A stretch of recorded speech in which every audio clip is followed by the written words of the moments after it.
nasa stage pa rin kayo ng inyong research na hindi pa kayo marunong tumingin ng legit versus hindi legit, or ultimately yung mga scam, or halimbawa naman ay networking pala, hindi naman pala tunay na online work, wag muna kayong mag-apply as freelance.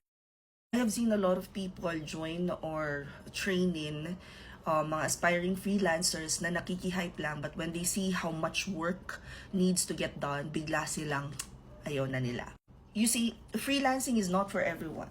Una sa lahat dito, bawal ang tamad, bawal ang tanga, at bawal ang ine-expect nila is sa kaunting galaw, meron na kagad maraming mula. Itong comment na to, this was commented sa video ng training namin about the Revamped Basic Work From Home Training Program.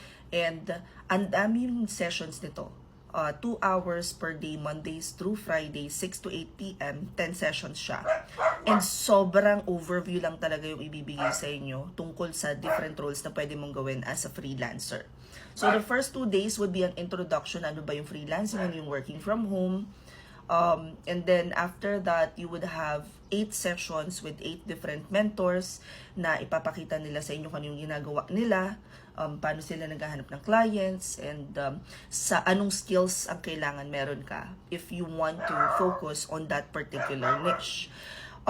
After nun, magkakaroon ng application book, tuturuan kayo online kung paano mag-apply, and then kailangan yung kumpletuhin yung lahat ng requirements bago kayo makapag-schedule ng one-on-one with me. At hindi pa natatapos doon.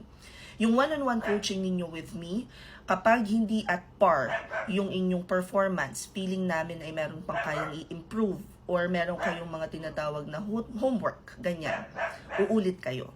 And that is okay kung decided talaga kayo. You see, the problem is, kapag naranasan na nila yung kung gaano kahirap yung merong revision of work, or kung gaano nakakainis yung may meeting ng ganito, tapos mamumove ng ganyan, maraming sumusuko. So, dun pa lang sa part na yon, makikita na namin kagad kung decided kayo. That is exactly what a freelancer does every single day. Nagwo-work kami, meron kami mga clients, magbibigay sila ng feedback, babaguhin namin yung ginawa namin. Meron naman administrative work, so dire-diretso, very repetitive yung task, paulit-ulit, it becomes boring. At times, kahit tulog ka na, kaya mong gawin, kahit pikit, kaya mong gawin yung ginagawa mo. Meron din namang mga role na nakakaubos ng pagkatao. I think kailangan nating mas mag-raise pa ng awareness sa ating kapwa Pinoy na kahit na nakikita ninyo na parang ang dali-dali nung ginagawa ng ibang freelancers online, kumikita sila, mag-asawa, nasa bahay lang, hindi ganong kadali na masustain ang business na to. Freelancing is not for everyone. So kung nandun pa lang again kayo sa stage na hindi nyo pa alam kung paano mag-check kung legit ba na work from home yung inoon, wag muna kayo mag-enroll.